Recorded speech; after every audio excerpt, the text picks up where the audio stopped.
Good day, ladies and gentlemen, distinguished leaders.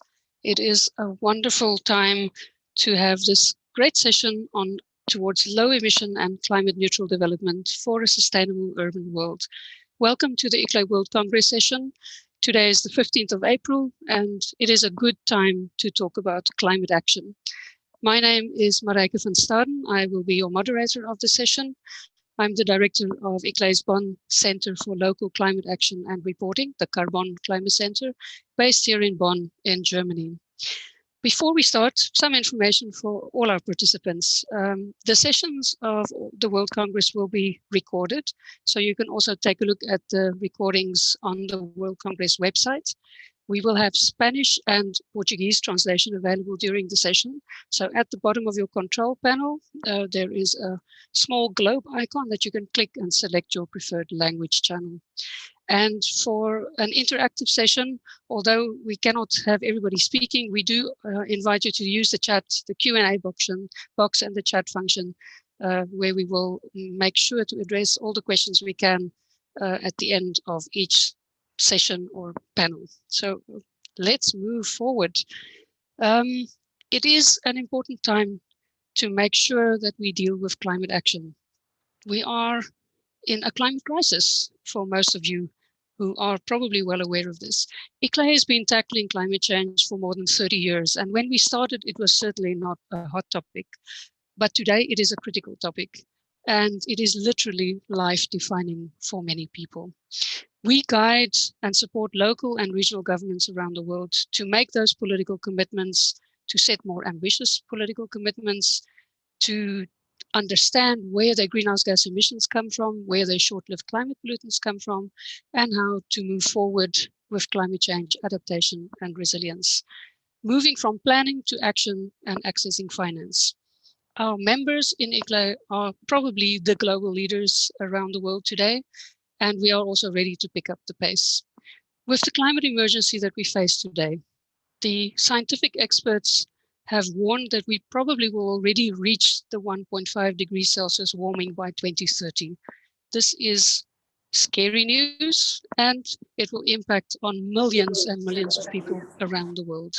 So we call for integrated action, climate change mitigation, adaptation, and adaptation to inevitable and anticipated change while we're enhancing resilience in our cities, towns, and regions.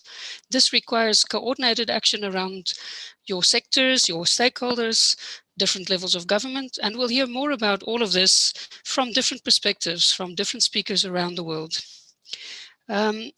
In our session today, we have an illustrious lineup of speakers where you will get a snapshot of ICLEI's strategy. You'll hear from different cities in different contexts, and you will hear more about the support offer from ICLEI. So without much ado, I would like to invite you to listen to our first keynote speaker, His Excellency Koizumi Shinjiro, the Minister of Environment and the Minister in charge of climate change of the government of Japan. So over to the Minister. Thank you, sir. Good afternoon. I am Koizumi Shinjiro, Minister of the Environment and Climate Change of Japan. I wish to congratulate ICLEI for successfully hosting the ICLEI World Congress. Today, I will talk about three things Japan is promoting: redesign, zero carbon city, and decarbonization domino effect. First, redesign. We are facing two global crises, COVID-19 and climate change. This is a historic turning point. Going back to the time before the pandemic is not an option. Rather, redesigning our socioeconomic systems is what is needed. And we have to do this together to become sustainable and resilient. For this, we are now accelerating three transitions to decarbonized society, circular economy, and a decentralized society. The second point is zero carbon city. When I assumed this position as minister in 2019, only 4 cities had committed to zero carbon by 2050. In Japan, we call them zero carbon city. Since then, I have encouraged more Japanese cities to join, and now the number tops 366. In total, They represent more than 100 million people in Japan. That is 86% of the country's population. Globally, ICLEI is developing a clear framework for cities and regions to join the UNFCCC's Race to Zero campaign. Over 470 cities have already joined the race. This means Zero Carbon City has become a movement, not just in Japan, but also in the entire world. The third point is decarbonization domino effect. Net zero by 2050 does not mean we have next 30 years to act. The next 5 years are crucial. We need to create leading models of decarbonization in each region throughout Japan in the next 5 to 10 years, and then spread those models to other regions as much as possible. We trigger such decarbonization domino effect around Japan, together with local governments. Last month, we held the Zero Carbon City International Forum with ICLEI. In this forum, Kuala Lumpur announced themselves to become a zero carbon city, supported by Tokyo. This became the first case of such domino effect in the world. We hope to see more cases of success through our supports. As I have just outlined, the 3 key points, cooperation with partners is of essence in all 3. Tomorrow, Japan's Prime Minister Suga will have a summit meeting with President Biden and discuss bilateral cooperation on decarbonization as a top priority. This will lead both Japan and the US and the world towards decarbonization.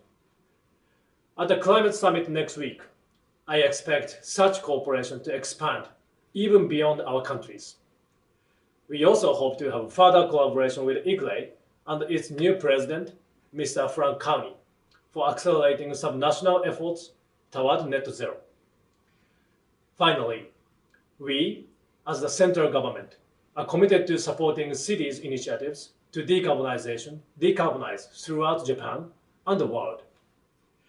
Together, let's redesign the world for green recovery, expand zero carbon cities, and trigger a decarbonization domino effect around the world. Thank you. Arigato.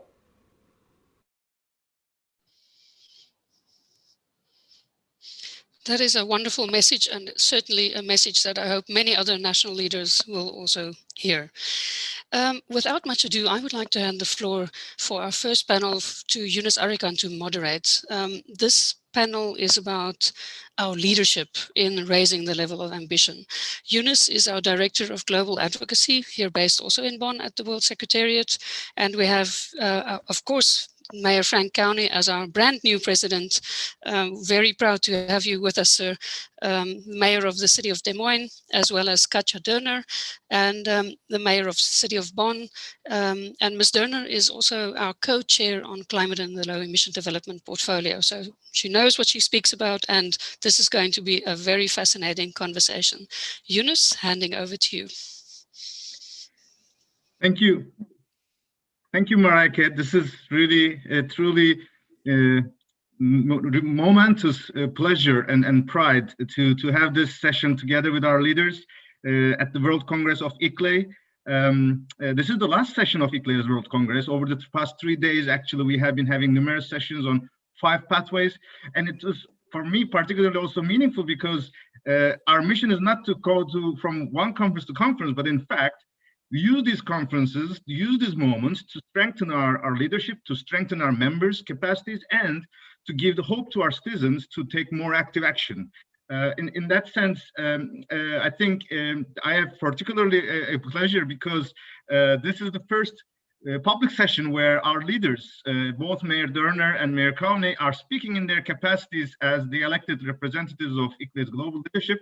Therefore, I'm truly honored.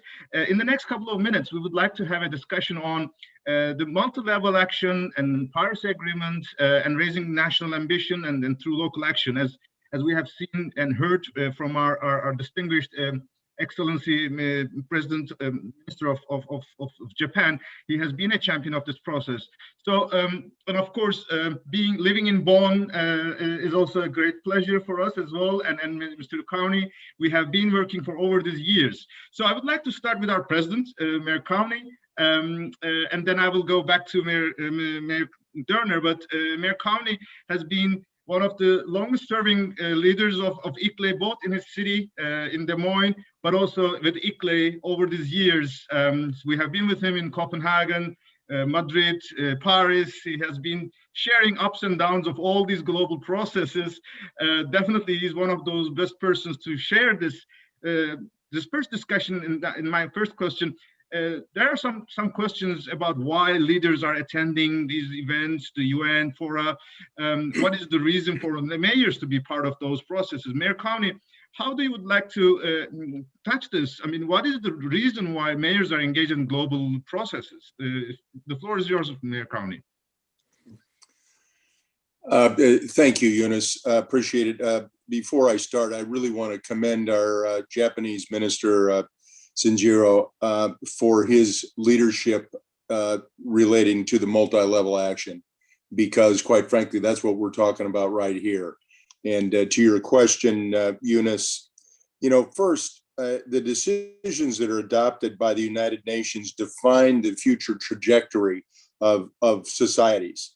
And when local leaders engage at the consultation phases of these discussions, they're right in on designing the agreements in the most appropriate way that helps not only local government, but helps national level government. For example, the UNFCCC and Kyoto Protocol were designed, there was no consultation with those with local governments, and therefore no role was foreseen at that time point. But in the years before the adoption of the Paris Agreement, local governments, delegations led by ICLEI attended every session. And I'll tell you, Yunus, just as a quick aside, I remember us meeting in Seoul, the leaders of ICLEI, and we decided in 2012, we couldn't wait to 2015. We had to reach out to heads of state and let them know that we're where things happen. And so we are able, at least at that time for the Paris, we shared our views. And as a result, there was a clear paragraph in that Paris Agreement which recognizes the importance of the engagement of all levels of government. If we had been present in the preparatory discussions, if we hadn't been, we would never have achieved that recognition. So it was that work of those local governments, which is quite frankly where things happen, sometimes as a consequence of their actions or many times their inactions. And secondly, all global issues are in fact local.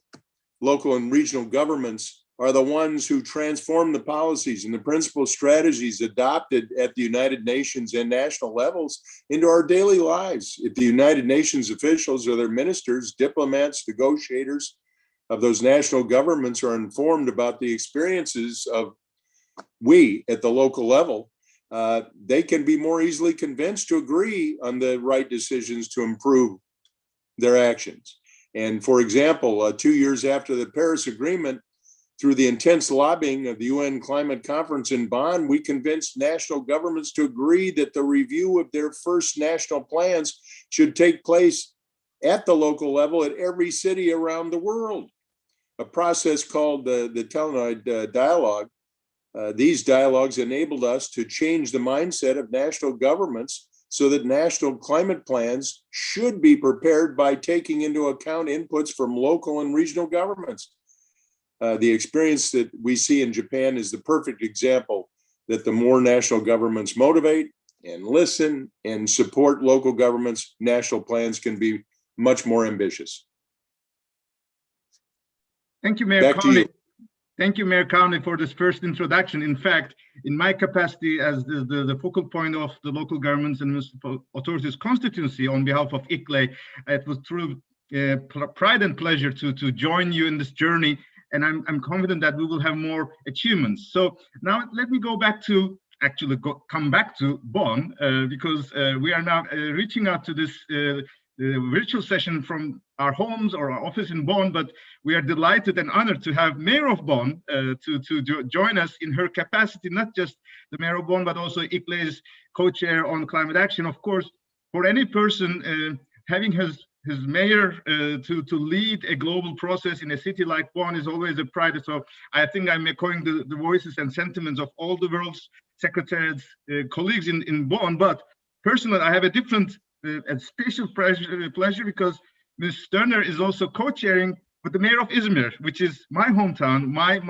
the city where my roots are. And I'm particularly proud and happy to see both of the leaders of my cities to lead globally. So, Mayor Sterner, maybe we go a bit deeper about how do you really define the carbon neutrality in your cities, and what is your vision to take your citizens to this journey? The floor is yours, Mayor. Thank you very much. I'm very glad to be with you this afternoon. Greetings from Bonn.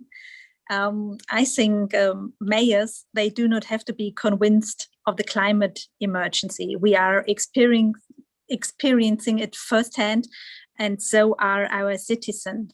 The need to act is real, and it's about securing the future of our cities and of our citizens. When I took office as mayor of Bonn in November 2020, I found excellent conditions matching my own ambitions towards climate neutrality and my vision of an eco-mobile inclusive city. Firstly, the City Council of Bonn had already acknowledged the climate emergency and had taken the decision to reach climate neutrality by 2035. Secondly, the civil society-driven initiatives led by Bonn im Wandel had lined up in support of that goal, with result that the City Council has already agreed to support and to fund the respective 2-year participatory Bonn for Future process.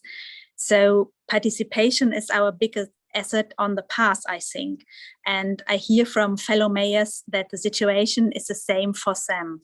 So the Bonn for Future process aims to engage all communities, groups, and ages in Bonn. We have a concept, a structure, we have staffing, funding, and a work plan. And we will work with random citizens and stakeholders in several climate fora. We will reach out to a broader public with outdoor events, and we will offer digital spaces and training. An advisory board will guide the process, while a local university will be assigned the task of evaluation. Our goal is to reach out to as many citizens and stakeholders as possible. So working hand in hand with the transformative initiatives and city structures, as well as with close contacts across all political factions on the decision-making level, will help us getting things done. I'm very convinced of that. On another note, we are mobilizing our international assets and potentials. In other words, we are starting with ourselves. This also means municipal companies, adding up to what I call the City of London Corporation, City of Bonn Corporation, City of Bonn Corporation, of course. Currently, we are conducting a feasibility study on the potential for a climate neutral Bonn Corporation. This is the work that is underway in Bonn, and I will be happy to continue sharing the next steps within the ICLEI network. In these challenging times of climate emergency, our cumulative experience and knowledge is ICLEI's greatest potential, I think. I am particularly looking forward to working on this climate portfolio with my colleague from Turkey, Malaysia, the US, and the Philippines, and to jointly supporting ICLEI members embarking on the race to zero. And of course, I'm looking forward to cooperate with the ICLEI Secretariat and Mayor Zoya from Izmir. You mentioned it already. So thank you very much. Thank you, Mayor Sterner. We have literally watched how day by day, month by month, how citizen engagement have helped the decision makers at the city council and the city staff to move forward. And that's what we have seen in numerous cities. And I think Bonn's experience for climate emergency and climate neutrality is really becoming a very popular let's say practice, and in the next couple of minutes we will also listen from Mayor of Recife, who had made a similar trajectory in his city. But what I would like to also address here in the second question is climate emergency is definitely demanding thinking of out of the box, and we have to really go beyond what we have practiced so far, and that introduces the concept of social values. ICLEI has been working on these 5 different pathways. Maybe you can also share with us how you are able to combine the rest of the sustainability pillars with climate action and climate neutrality, because we know Bonn is also very, very experienced and well known in this effort. So maybe we can also touch upon this in this next couple of minutes now.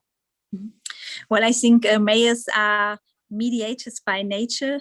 Wherever people live, conflicts of interests are pre-programmed.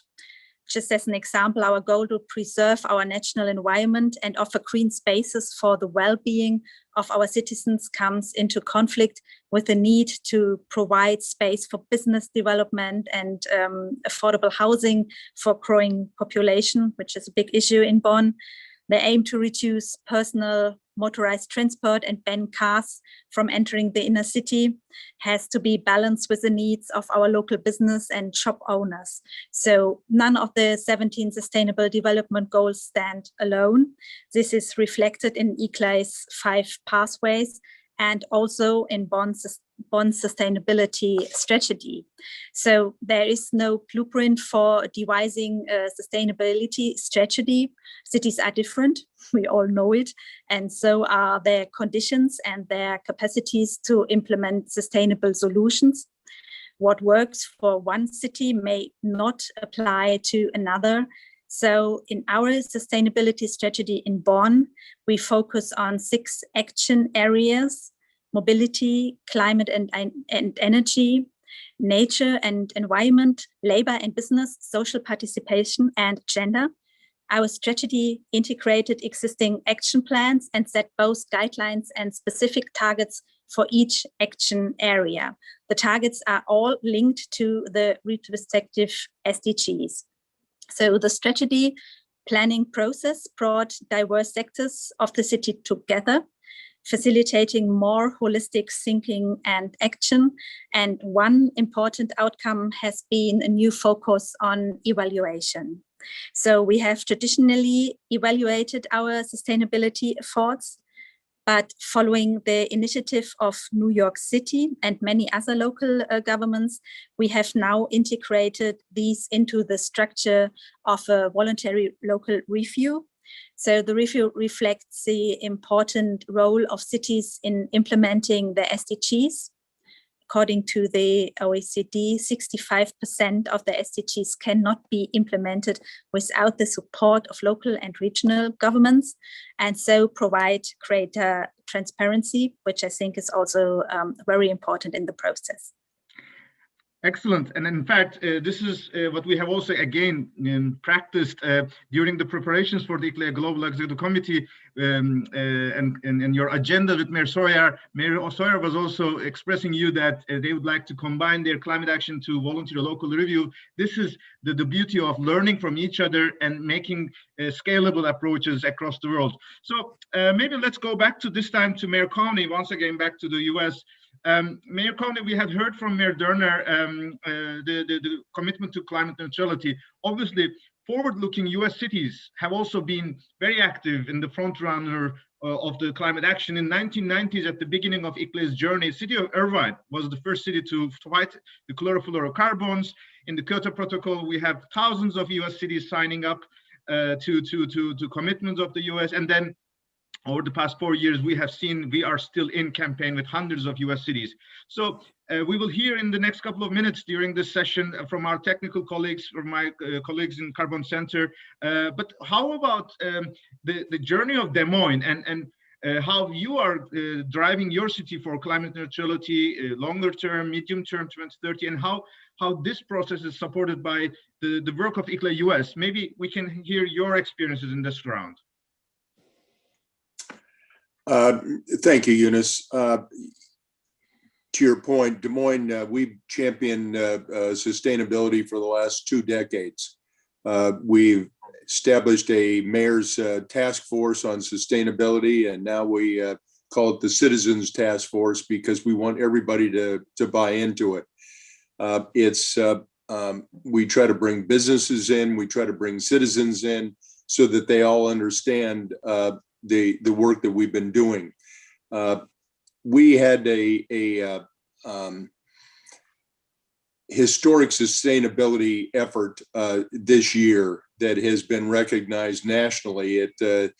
We were called and described as environmental first in the United States for the city of Des Moines. We passed a resolution that established our goals that would achieve Des Moines 100% 24/7 carbon-free electricity in our whole city by 2035 and net zero greenhouse gases by 2050. And it's a little different than what some other people have done. What we're trying to do is get our distributed energy provider to get to net zero in their whole program. They have a lot of wind, they've got a lot of solar, and they were talking about effectively doing it. We want it guaranteed 24/7, 365. And they have agreed and come to it. So it signals that our city's commitment to clean energy future ensures that all of our residents are going to have access to affordable and reliable, sustainable energy. And we hope this resolution conveys to other cities that bold action is necessary as we try to strive, shall we say, to limit climate change and prevent further warning. Just as another point, we're in the middle of the United States. And we've seen, even in the middle of the states, not like coastal cities, it's different, but we've seen major disasters and events. We had a derecho that came through, which is a very wide, almost hurricane-like event. We had winds over 100 miles an hour here, and as it moved further to the east, they went over 140 miles an hour. Then we saw flooding in Iowa, which was produced by over 10 inches of rain in 3 hours. These are changes that no one had ever seen. So these prolonged changes to climate are being felt in cities, not only in Iowa, but around the world. And we're seeing extended droughts and extended temperatures, lows and highs. It's unpredictable, it seems, these days. So let me quickly talk about some of the work that we've been doing with ICLEI. We have this, what we call the ICLEI 150, where we are trying to get 150 cities to pledge to meet the climate crisis. And as they pledge to do so, we want to see their pledge. We want to see their plans to set a 2030 science-based interim target to achieve climate neutrality by 2050. And then we're going to, through ClearPath, they're going to document where they are and make a plan and begin proceeding this year to do it. And then we're going to publish what their commitments are and in their race to zero. And we're going to continue to monitor their actions and alter as needed so people can actually achieve it. So we're proud of a lot of that work. And to your point, Yunus, we've had over 19, almost 2,000 local governments used our ClearPath software. 620 jurisdictions developed greenhouse gas emission inventories. 344 jurisdictions developed emission reduction targets, and it goes on and on. Using science-based, it helps people make a path and hopefully set goals and be able to achieve them. Excellent. It is really so good to hear this preparedness that our one of the front runners of ICLEI's network, the ICLEI US office, providing to its members and your leadership by bringing new information, new vision, new modalities. And that, I think, is the message, that it's not anymore only the mayor's job, only an expert's job, but it is collective with society, as you mentioned. And in fact, since the beginning of this year, you are experiencing a new era. You have a new federal administration, which is much more positive for collaboration, both in climate action, but also working with cities and states. As the president of ICLEI and also in leadership of ICLEI US, you have been dealing with this new transition, offering proposals. Maybe before we go back to Mayor Dörner, we can hear some more information from your experience over this last couple of weeks, and that next week we are also looking forward to a new NDC from the US administration. How were you dealing with the US networks, the new administration, your experience? If you can share with us, that will also be very helpful. Well, just quickly, Yunus, we have engaged a lot of local government actors in a variety of groups. Obviously, ICLEI, I've been able to step in and be one of the leads, but we were working with C40, we're working with climate mayors, we're working with the United States Conference of Mayors to try to bring a local government perspective to their process. We have met with Secretary Kerry virtually and on a number of occasions, and so we have given Secretary Kerry a lot of thoughtful ideas about where they could go, because he is, for this administration, sort of running the global side of the Biden administration work. And we're very hopeful that their NDCs are going to be very aggressive and ambitious, and we can together as a globe come together and try to achieve some of those. But we've asked for a national climate action task force, which includes local governments. And we had that in the Biden Obama administration, and we hope that that's reestablished in the Biden-Harris administration. And we asked the U.S. to join and work with the UNFCCC Friends of Multilevel Action, which we already have mentioned, which has sort of been pushed by Japan. And we hope that the United States collaborates on that and becomes a equal partner in those works. We also pushed the Convention on Biological Diversity. And as we know, that's a big issue and has been discussed over the last couple of days with this conference. We also want everyone to know that there needs to be funding from the top down, because sometimes some of the things that have to be done, there need to be technical changes, there need to be legal changes, but we also need funding. So we're looking at how we do that and work with the federal government to do that. And so we also hope that there's an inclusion of local government in the U.S. delegation to the UNFCCC COP26, and we have pushed that pretty hard. We've also worked with Gina McCarthy on the domestic side to push similar sorts of things and brought a lot of these local players to the table. We are encouraged.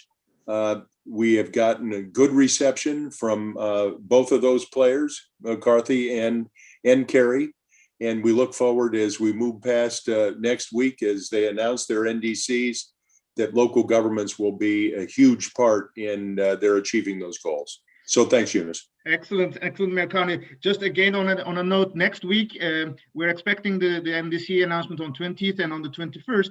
ICLEI US will be having a number of side events and sessions. In one of them, we will discuss also the US NDC and discuss with global partners, and more updates will be available on the announcement from ICLEI. But maybe since we started with you, Mayor Carney, let me go back to Mayor Dörner for closing remarks. Mayor Dörner is also, of course, has a huge capacity and experience because She had served for a long time in the German Federal Parliament, representing Bonn, and Germany's UN city is Bonn, that has been hosting of many UN events. So, Mayor Dörner, you have heard also from the Minister of Japan that multi-level action is becoming more and more now the real new normal in the climate action. How do you would like to share your last words in terms of your expectations for future collaborative multi-level action in Germany, in Europe, and globally? The floor is yours, Mayor Dörner. Thank you very much. First of all, I'm very glad to learn what is happening and to learn about the development in the United States. Very good. What is happening there? So, related to your question, what I think what we need is a more holistic and integrated approach. I think this is the main thing. So it has to include all levels of government and all sections of society. And in the coming years, I will serve the GEXCOM as a liaison to UN Bonn and especially to the Climate Change Secretariat. And UN Bonn celebrates its 25th anniversary this year. And as a hub for sustainability, it's a brilliant example of integrated approaches and cooperation. And also, you already mentioned it with my personal background as a long-standing member of parliament in Germany. I would like to see national governments in their capacity as a party to UN conventions commit to leaving no one behind by drawing on the knowledge and contribution of cities. So, and I would like to see them include local targets in their national determined contributions. I would also like to see them include local reviews in their voluntary national reviews on the SDGs. And as I said earlier, mayors are mediators. Can be excellent interfaces between people and their governments. And this role has vast potentials, and it is our responsibility to fill it as leaders. And I hope that the national governments will react to this. Excellent. And respond to this. Thank you, Mayor Dörner. Just as concluding remarks for this round of session, actually, ICLEI's World Congress happening every 3 years, but since the beginning of last year, we are also practicing the Daring Cities, hosted by City of Bonn, State of North Rhine-Westphalia, so that we will monitor, we will not leave these discussions alone, and we will keep updated, and City of Bonn will once again, with ICLEI's network all around the world and state support from the German Ministers of Cooperation as well as Minister of Environment. So we will be able to communicate what outcomes have reached and how we can go further. Before I would like to give the floor to my colleague Mareike to lead the rest of the very interesting sessions, let's recall that these two leaders that you have seen here, Mayor County and Mayor Corner, were never alone. In the next couple of seconds, you would see the journey of local governments and the municipal authorities constituency on how to deliver Paris Agreement. With this, I'd like to thank you very much for your leadership, and I'm proud and happy to serve this new leadership. And of course, with my colleagues in World Secretariat and the rest of ICLEI offices, we are ready to serve, even more motivated with this ambitious leadership. So Mareike, the video and the floor is yours.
Wonderful. Thank you very much, Eunice.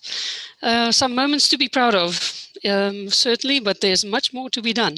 So I am also extremely pleased and delighted to introduce our next panelists. So we have two mayors who've been working in completely different countries. We have Mayor João Campos from municipality of Recife in Brazil, a city with a sterling record. And although we have a new mayor, the new mayor and his leadership will be also part of our discussion today, but also what Recife has been doing. And secondly, we would have Simon Chrysander from our host city, Malmö. He's councillor, and he will be sharing some insights into, well, probably just a few insights into the multiverse of what Malmö has been doing, because indeed the city has been on an exciting pathway towards sustainable development for a very long time as well. So if I may invite both our colleagues up on the stage, the virtual stage, then we would have our panel discussion.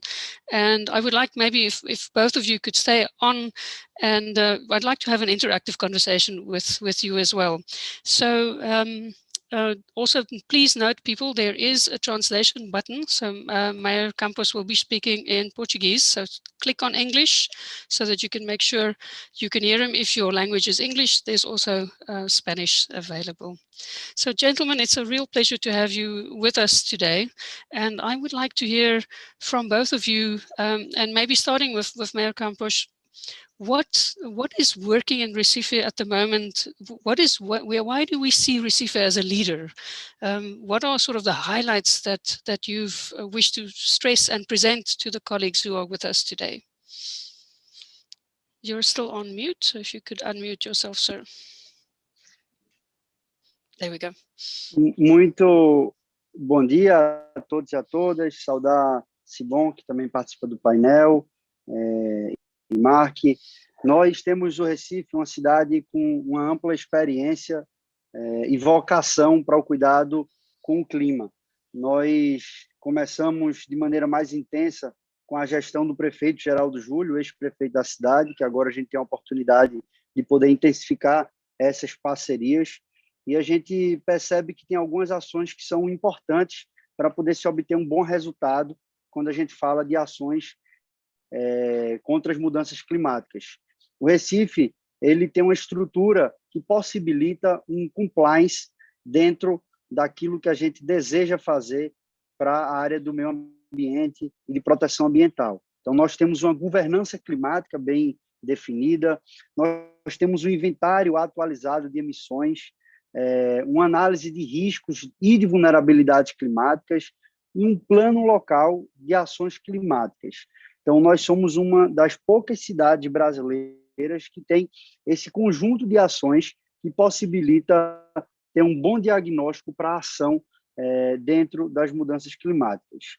Então, é importante, para se ter um bom financiamento, uma linha de ação, ter ações, um diagnóstico bem feito. Então, quando a gente vai para um segundo ponto importante, que são os mecanismos de financiamento, é fundamental ter bons projetos. Não adianta desejar ter o financiamento se não tiver bons projetos construídos.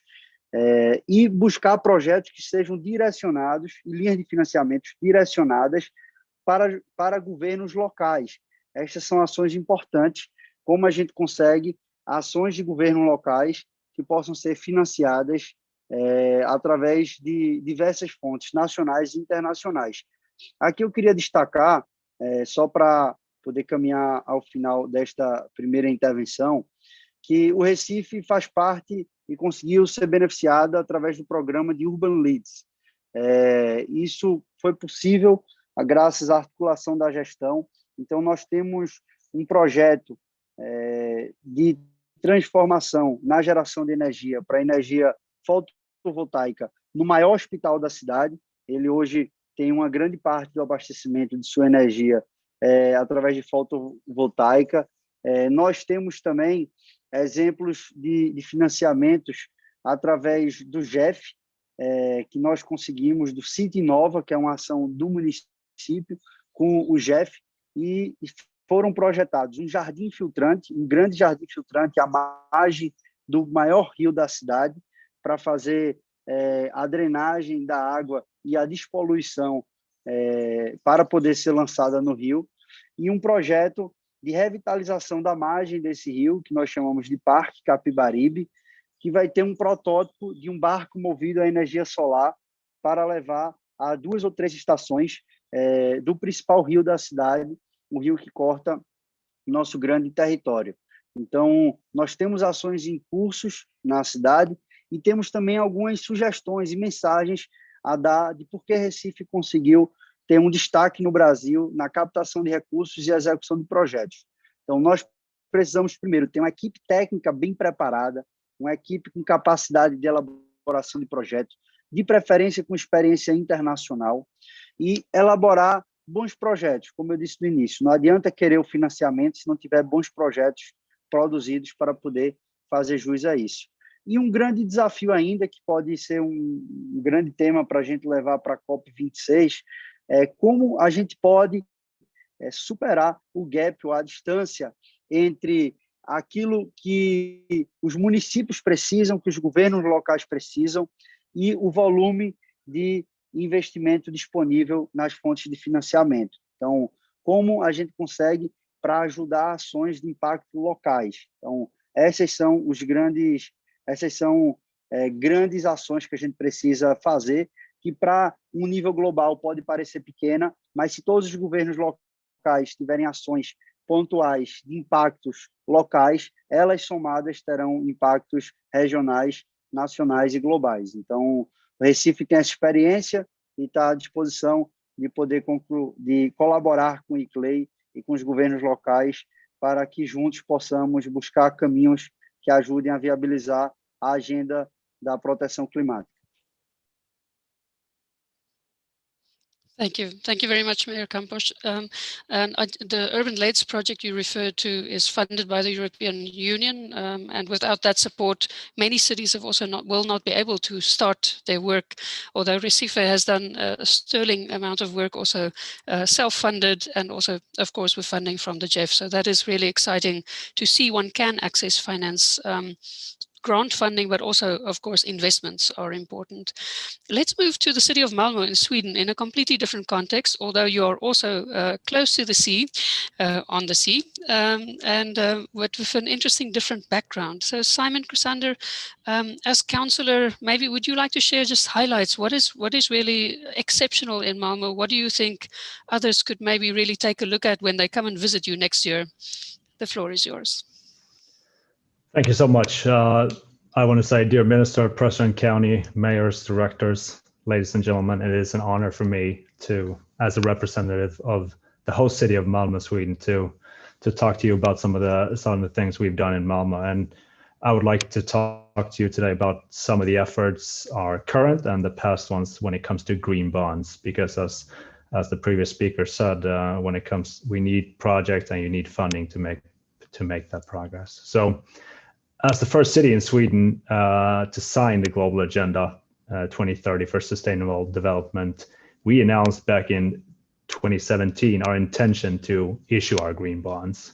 And we have now delivered 3 years of reports, and we can with confidence say that the green bond framework, which was developed together with one of Sweden's most reputable banks, has provided a process and a structure that enables us to show that environmental investments, they make sense and they provide a return on investment, not simply from an environmental standpoint, but also from an economic and a social standpoint.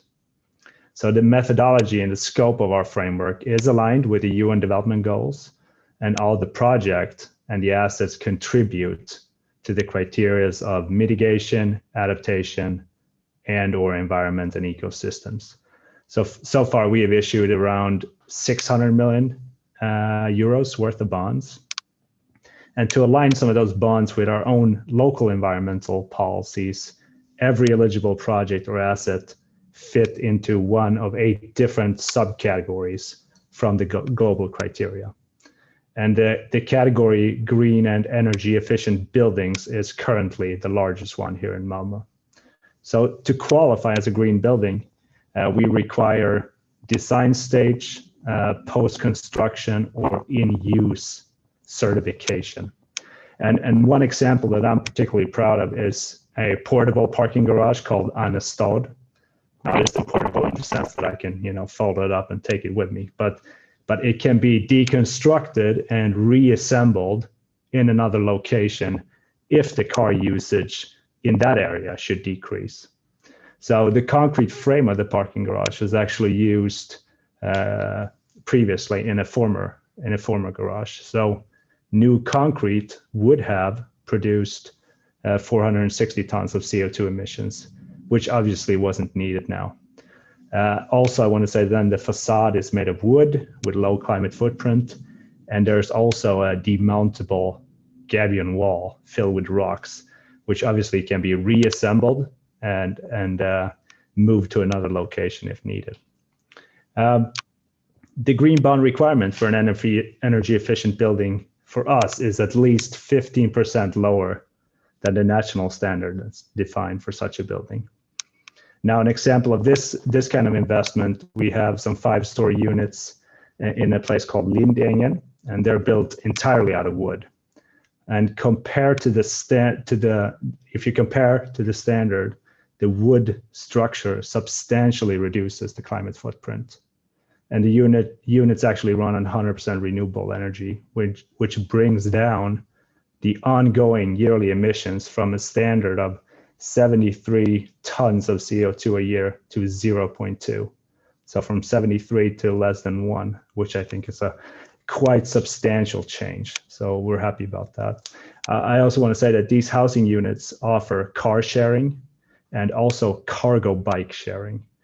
Now, if you're not familiar with a cargo bike, one could describe that as a big tricycle, with 2 wheels in the front and a big open box where you can put your groceries or your loved ones if you want to. So if you come to visit Malmö for the physical ICLEI conference next year, you could position yourself, close to a school at rush hour, and you will see herds of bikers who pack part of their families into these cargo bikes when they drop off and pick up their kids. The last green bond example that I would like to mention is a new train station in one of the less affluent areas of Malmö. So instead of watching the train rumble by, the people of Rosengård now have a new green train station that provides inclusion and easier access to sustainable mobility through public transportation.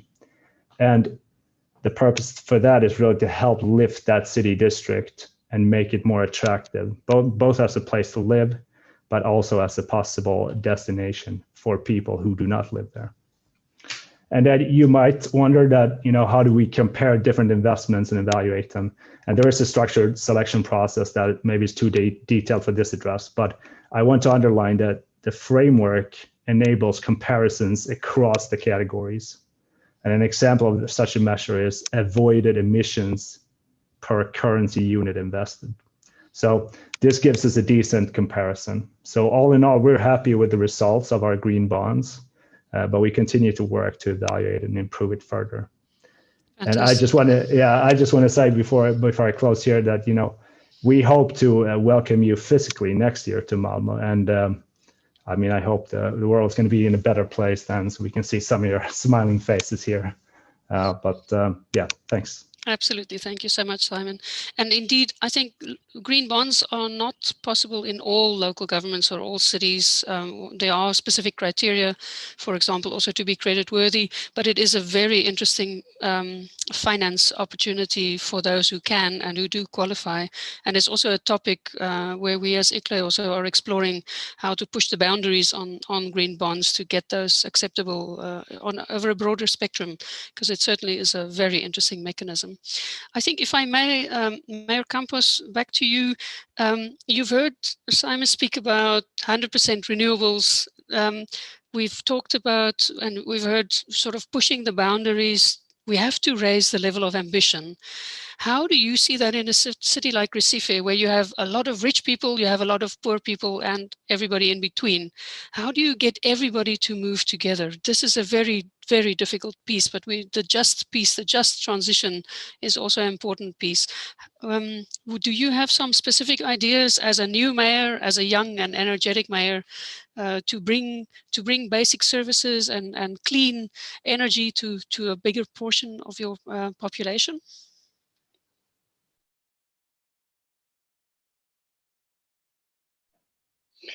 A desigualdade, de fato, é grande gargalo, principalmente dos países subdesenvolvidos. Então, quanto maior a desigualdade, mais difícil de construir ações que possam chegar a todos, e o nosso interesse é enfrentar a desigualdade. Nós temos ações de eficiência energética dentro da nossa gestão, então, nós temos voltadas para os equipamentos públicos, sejam eles nas áreas periféricas ou centrais da cidade. Então, isso é um mecanismo que termina por ajudar todo o território, não apenas os territórios mais ricos. Existe um arcabouço de legislação na cidade, como uma legislação nova que obriga mecanismos construtivos, como o telhado verde, o reuso de água, o incentivo à utilização de energia renovável, que, de certa forma, cria uma cultura na cidade de utilização de fontes renováveis. E nós também temos novos mecanismos que foram construídos recentemente e alguns outros que a gente vai construir, como é o caso da habitação de interesse social, onde a gente constrói um fundo de solidariedade, onde, para se ter autorização para construir em algumas áreas da cidade, é preciso pagar uma outorga. Você paga, coloca no fundo, e esse fundo é utilizado especificamente para regiões mais pobres, para serem construídas residências. E nessas residências, a gente está lançando um plano de eficiência energética e que a gente possa levar também a energia fotovoltaica para as residências de interesse social, utilizando o dinheiro desse fundo que foi pago pelas aquelas construções de maior porte, de maior valor na cidade. Então, com isso, a gente consegue levar para a cidade como um todo ações que possibilitem ou deem acesso. Então, com isso, qual é o significado? O respeito ao meio ambiente, a eficiência energética, a utilização de uma energia verde ou renovável, ela deve ser uma intenção de todos, e não apenas daqueles que têm o maior poder de renda. Esse é o papel do poder público, é construir esse equilíbrio, e é nisso que a gente está empenhado. Thank you very much. The Solidarity Fund sounds like a great idea for other cities as well to echo and respond. We are getting questions, so I would like to maybe just touch on a few. Maybe Simon, this one you could maybe address. There is a question: what innovative methodologies could be used to achieve the 1.5 degree or limit the global warming to 1.5 degree? It was mentioned carbon storage, but I was rather thinking your renewables approach might be a more interesting one for a city level government, but over to you to share what your views are on that. Yeah, thank you. Yeah, we do. We have certainly considered carbon capture, but there's no concrete decision to go forward with that. And obviously, it'd be better if we wouldn't have to do that. I think there's certain things you could do innovative. We're trying to create a solar panel company together, hopefully with local businesses to go out and cover some of the industrial properties with solar panels. We unfortunately see that a lot of these are still empty, and in that sense, then I'm wondering, what can we do from the municipality to work together with local businesses and maybe try to create that company to go out and say, you know what, we will put up the solar panels. You need to commit to buy the electricity. Of course, that would require the municipality, the politicians, and its citizens to think more long-term, because if we see the solar panels paying off in 8 to 12 years, and the solar panel, they last for about 30, 40, I mean, in my opinion, that's a good decision. But if you have a time horizon of 3 to 4 years, then that's going to be problematic. I can also mention that we are working with one of the local energy providers here to look into deep geothermal energy. or I should say that they're doing it, but we're trying to support it as much as we can, where they're going 6 or 7 kilometers down in the ground. And the idea there would be to send down cold water in one pipe and pretty much bring it up in another pipe heated. And then you send it out on the grid, because Malmo has a water heated kind of structure to heat the houses in Malmo. So those are at least some of the things we are considering for now. I could probably talk quite a bit about this, but I'll stop there. Okay, thank you. Well, indeed, I think when you look at the roles and mandates of local governments, one of the things ICLEI is exploring and supporting is also setting a target of 100% renewables, exploring all your local renewable energy potential, and you'll hear a bit more about that later on.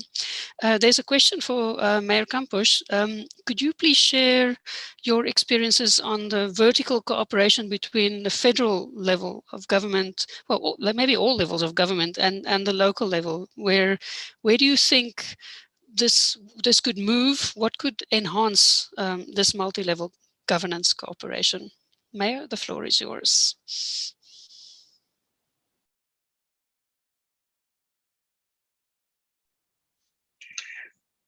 O Brasil é estruturado, né, numa entidade federativa que tem municípios, estados e União, e o governo federal.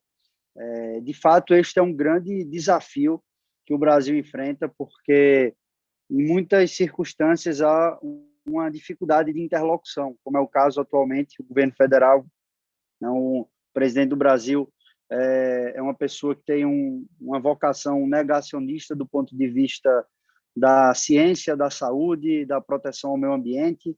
Então, a agenda brasileira nacional, nesse momento, é muito ruim quando se fala em proteção do meio ambiente. E nós temos grandes divergências com essa agenda nacional.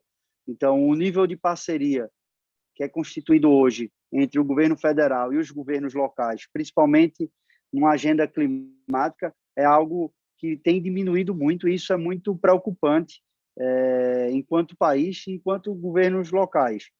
Mas nós temos buscado dialogar com as instituições que têm um trabalho para além de decisões de governo, instituições de pesquisa, instituições do terceiro setor, próprias entidades federais que possuem pessoas preparadas, capacitadas, e programas que existem independente da vocação ou do desejo do presidente momentâneo do Brasil. Mas este é um grande gargalo que existe no Brasil e que termina ficando à disposição ou ao sentimento de quem está à frente do governo naquele momento. Isso é uma fragilidade brasileira que a gente trabalha para mudar. Então, o que é que eu acredito? Acho que agências fortalecidas que tenham um poder de controle, que a gente coloque restrições em nível de proteção, de obrigações para os governos locais e governos nacionais, para cumprimento de metas claras, dando um caminho de financiamento com transparência para viabilizar a execução dessas metas. Tudo isso são ações que devem ser feitas, mas que nem sempre são fáceis de serem executadas no Brasil, sobretudo quando a gente tem comandando no país um presidente que tem a vocação de enfrentar o meio ambiente, não de protegê-lo.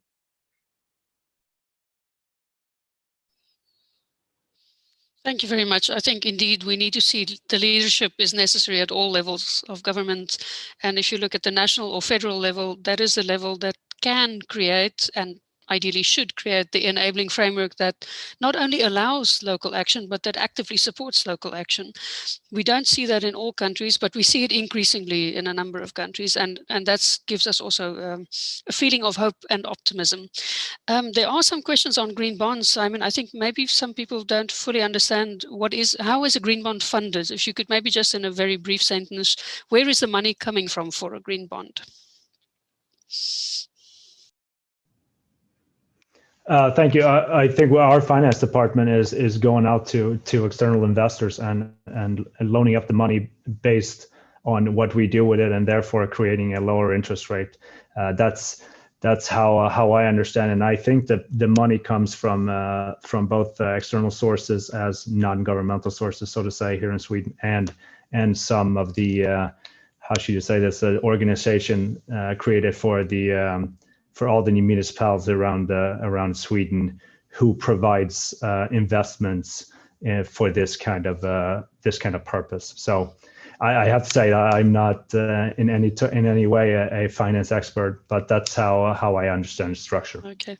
Yeah. In some green bonds, also people can buy shares. Normal citizens can buy shares as well, which is also quite an interesting local self-investment in your own community, which is quite interesting.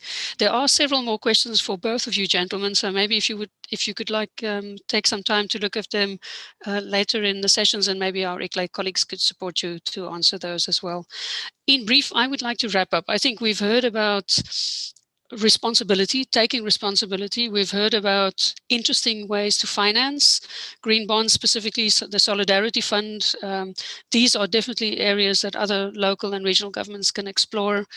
It is important to understand the leadership of the council, the mayor, to move together. And I think what Mayor Campos also mentioned and alluded to was the need to show that your city is investment ready. Your projects need to be well defined. And I think that is really the next step for most of our ICLEI members and the ICLEI network, is to define their priority projects really well. And there we also offer some services through the Transformative Actions project pipeline, which Esther will talk about a little bit later. But if you don't know what you want to do, you're already in a position where you're stuck. So that certainly is a key area. I also heard about energy efficiency, renewable energy, mobility, buildings, looking at water. Waste was not mentioned, but it's certainly a hot topic as well. So looking at actions across all sectors and getting your citizens and your businesses on board. So thank you both, gentlemen. It's been exciting, and we also will showcase your particular experiences through other webinars later in this year and through interesting case studies as well. So please stay on the line. And actually, I think we need to sit still and smile for a quick photograph, maybe. I don't know if that's been done, Joe. Just flag to us if we still need to do that. It's all set. Thank you very much, Marika. Wonderful. Thank you so much. Great. Then we can move to our next session. And indeed, there is a lot that the ICLEI network can offer in terms of support. We are engaged in numerous interesting international initiatives. We're working across an amazing group of partners and with an amazing group of partners. And my three colleagues will give you that snapshot of our global support offer. So I'm very pleased to introduce to you Rohit Sen, the head of Climate and Energy Action, Cesar Carreño, the head of Climate Data, and Esther Mogiroshi, the head of Innovative Finance. And they will be sharing a presentation with you, and after which we can also take your questions through the chat. So without much ado, let me hand over to Rohit.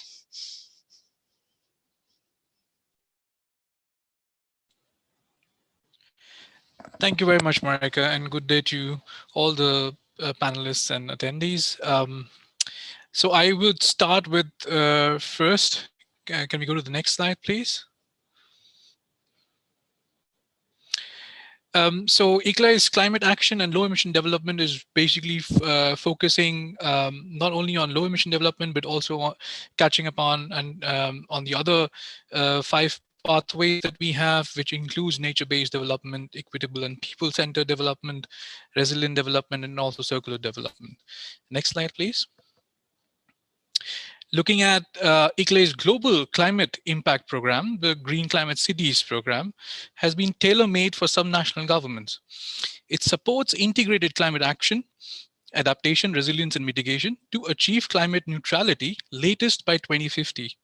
We offer comprehensive support through a process methodology with guidance and tools to analyze, act, and accelerate, guiding subnational governments how to embed a climate change lens in their own governmental operations, and all of a community-wide scale with plans and partnerships across all sectors and all actors. Next slide, please.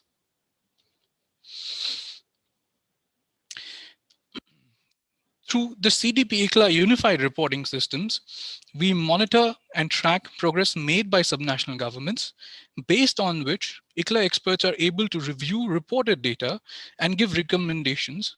Additionally, offer further services to subnational governments. This also helps to understand the value of contributions from subnational governments towards NDCs, SDGs, and so on. Next slide, please.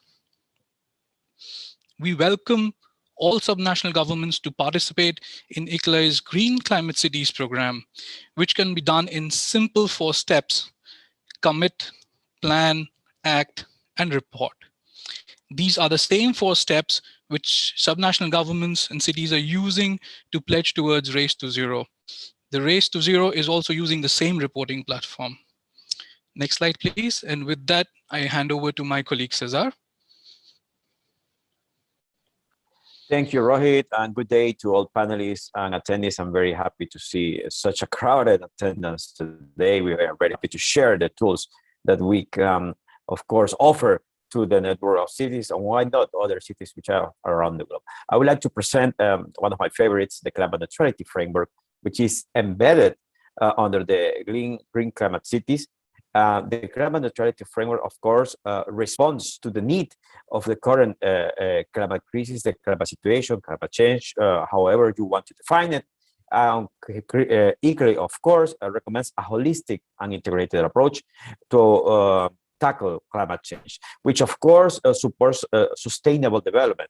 The climate neutrality framework works along with the Green Climate Cities methodology and supports the city by accelerating climate actions. Why? To identify co-benefits across all of the sectors, for example, improve air quality, protecting biodiversity, but how? Through the 5 ICLEI pathways, which include low emission development, nature-based development, circular development, resilient development, equitable, people-centered development. For us, it's important not only to work on mitigation, but also an integrated and holistic approach, which identifies synergies with other relevant pillars such as adaptation, resilience, finance, and transparency. So please feel free to join us in this particular program and adopt the climate neutrality framework to assess the needs and possibilities for your city to reach targets, why not aligned to the 1.5 degrees future, as the Paris Agreement encourages and suggests. Next slide, please. How does the climate neutrality framework work? Well, the entry point is the resilient development, which includes climate change adaptation, climate change resilient, and climate change mitigation. And through this, you can, of course, count with the support of the ICLEI guidance, including the Green Climate Cities program, through the 3 different phases: analyze, act, accelerate, which will provide a framework in which you can evaluate if your climate action is having the impact that you expected it to have. And why not? Maybe change or tweak or enhance for further iterations, and to see how can you enhance the fight against climate change. What are the 3 main pillars of climate neutrality? First, you will have to drastically reduce your greenhouse gases that you produce within the city. Second, you will have to divest, repurpose, and reinvest as many financial resources as possible. And number 3, you will need to offset and compensate the greenhouse gases. So this is the climate neutrality framework, a holistic approach to serve cities around the world, supported by ICLEI technical guidance. Next slide, please. All of these actions that I have been mentioning, of course, will have impacts in several pillars, scope, and themes such as energy, buildings, mobility, waste, water, etc. And the most important part will be that we will, of course, support you in identifying synergies and co-benefits across all of these different sectors. So mitigation will not only be benefit, but it will also benefit other pillars on the area of the climate change. This being said, we recognize that different cities in the different parts of the world have different challenges, but this is a unified and holistic approach that offers so many advantages for city staff, and of course for the citizens as well, to try to identify how the city is fighting against climate change to enhance the livelihood of the citizens. Next slide, please. Including in this whole fight, I would like to present Cities Race to Zero.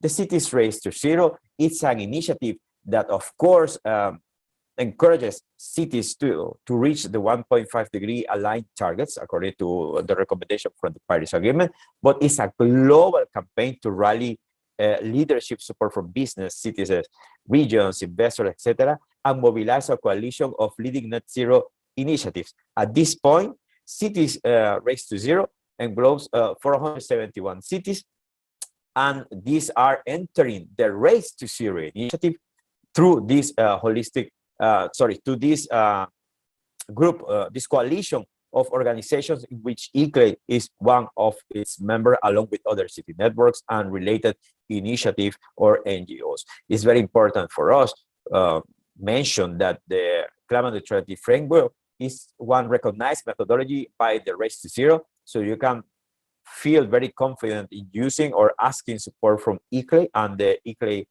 network cities to assess the compatibility with a Race to Zero criteria, which of course involves the 4 main criteria to be part of the initiative. One of them is to pledge the commitment to align the 1.5 degree target and adjust maybe the target that you already have. Of course, you will need to reach this commitment through several actions, but with the support of the climate neutrality framework, ICLEI is willing to provide access to all of the cities around the world and proving their leadership and how can they transfer knowledge and how can they prove their political willingness to achieve this target. Next slide, please. Additionally, the Global Covenant of Mayors for Climate and Energy is a global coalition that, of course, has grouped around 10,000 cities, a little bit more than 10,000 cities, from 6 different continents and 140 countries. In total, they represent 900 million people. And of course, they have the goal that by 2030, the Global Covenant of Mayors for Climate and Energy could account for 2.3 billion of CO2 emissions reduction, matching the yearly passenger road emissions of several combined countries such as the US, China, France, and Mexico. The Global Covenant of Mayors is an initiative from which ICLEI is one of its founding partners, founding members, and of course, tackles both mitigation and adaptation, adding an additional component which is energy. Throughout, we can see here the city journey in which cities first make a commitment. Lately, they need to assess their impacts and risks, set targets and goals for mitigation and adaptation, develop climate actions and adaptation strategy, to implement these actions, to monitor and report in order to respond to the transparency requirements, and to validate these activities through a data revision process, which is offered by the Global Covenant of Mayors for Climate and Energy with the support of ICLEI and the CDP ICLEI Unified Reporting System. Ultimately, they will need to update the climate actions and adaptation strategy within a periodical period. And of course, they will need to inform which changes have the city or the strategy suffered, so we can, of course, demonstrate to the world what is the urban fight against climate change and which levels have we reached throughout this whole period towards 2050. Next slide, please. With this, I would like to give the floor to my colleague, Esther Moyoroshi, Head of Sustainable Finance. Thank you, Cesar, and thanks for introducing me. So, yeah, in the next 3 minutes, I would like to give you a really brief overview on our activities helping local and regional governments to access finance to their climate projects. As Mareike already mentioned, our flagship initiative is the Transformative Actions Program, also called TAP. The TAP is managed by the ICLEI World Secretariat, but we work in close collaboration with all our regional offices. And also we have 14 partners, which I show you later, just really as a snapshot in another slide. So what is TAP? TAP is a project pipeline through which we mobilize projects annually. And then we screen those projects. And after that, based on the screening results and the needs identified, we help those projects with their further project preparation, and also to help them to connect with potential financial and technical partners.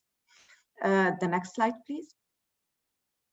So as of today, we have 70 projects in the pipeline, and they have approximately a 2.6 billion euro investment potential. We just closed in January the 2020 applications, where we received 40 new applications. We are at the moment busy with the screening, and these represent 315 million euro. Since 2015, when the TAP was launched, we helped at least 25 projects to access finance or get implemented. And we are already preparing for the next call in 2020, which we plan to launch in October. So as I promised, the next slide is just to give you a really quick overview on these 14 partners. We work very closely together in the TAP. As you see, it's a diversity of financial, technical organizations. And with each of them, we have a bilateral agreement. Each of them, they have a specific role in the TAP. And the next slide, please. As capacity building is really the heart of our activities while supporting local governments with their project preparation, we are also very active in providing tools and knowledge products addressing their needs. So I will not go now into details. These tools you can find on the TAP website, which I believe was already put in the chat box. So there you can explore what we exactly developed to support the subnational governments. And finally, but very importantly, we are also very active and connecting with other global finance initiatives. As Cesar already mentioned, the GCOM, we are very active in their finance technical working group, but not only there, we have a very close collaboration with the Cities Finance, Climate Finance Leadership Alliance, the so-called CCFLA, which is an alliance of multi-stakeholder group, also aiming to close the climate finance gap and helping local governments to access finance. And we are also partner in the newly launched City Climate Finance Gap Fund, which is managed by the European Investment Bank and the World Bank, and it supports early stage project preparation. I believe with that, I hand it over to you, Rohit. Thanks for your attention. Thank you very much, Esther. So for 100% renewables, with our expertise in this, we are able to support subnational governments with committing and planning their own 100% renewable energy roadmaps for their governmental operations as well as for community-wide scale. ICLEI experts offer to further assist and support with policy recommendations, multi-level governance, peer exchange with other leading cities, knowledge products, and capacity building. Next slide, please. With this, we also have the 100% renewable cities and regions network. This network is a part of the global 100% renewable energy platform, which is managed by ICLEI World Secretariat. It is a network of subnational governments committed or considering of 100% RE targets. The network supports renewable energy transition in cities, towns, and regions around the world. Under this network, ICLEI experts offer support on technical guidance, capacity building, networking, and peer learning opportunities. We welcome all subnational governments committed to or considering of 100% renewable energy targets to become a part of this network. Next slide, please. ICLEI Solutions Gateway is an online knowledge sharing platform for subnational governments addressing low emission development and climate resilient development. Here we have solutions for specific low emission and climate resilient development applications, as well as solution packages where certain solutions are packaged together to give under a certain theme. For example, say renewable energy package. Plus, we have case studies which look at inspiring examples from various cities, towns, and regions around the world. Next slide, please. Here we have one snapshot of all the resources in one glance. I'm sure this presentation is being shared with all of you in the chat box, where later on you can have a look and check out the websites. Next slide, please. With this, I would like to end here and say, join us, let's redesign, recreate our new future together. Thank you very much, and over to you, Marika. Thank you very much, Rohit. Thanks, Esther Rohit, for a snapshot presentation. There is a wealth of information behind what we have shared so far. Please do reach out if you have more questions. I see there was one question also about essentially scope 3 emissions. How do we reduce imports, energy imports, how do we reduce imported food and clothing?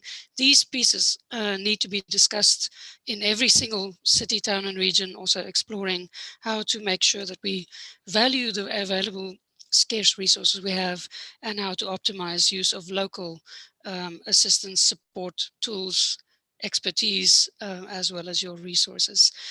I would like to maybe share with you very briefly now a snapshot of where we are and what we need to do. It is the time to act. And this is a call to all of you to engage. If you've not yet started on climate action, it's not too late, but now is the time to get engaged. You can look to the leadership of ICLEI. We have had an amazing range of leaders, previous mayors, but also now our current leadership, who are setting the tone and who will be committing to climate neutrality at the very latest by 2050. But we urge all of you to explore setting that target, making that commitment to tackle climate change, mitigation, adaptation, as well as resilience. ICLEI offers to you through our Green Climate Cities program, through our climate neutrality framework, as well as through our 100% renewable work, is there at your disposal. Be part of the ICLEI network and make sure that you use those.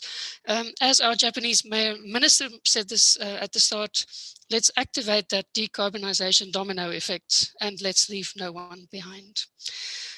I would like to make some closing remarks. First of all, thank you to a wonderful set of speakers. You have been giving brief insights into the work you're doing, and we wish you the best of success with your work because it's critical and it is really important that you do it.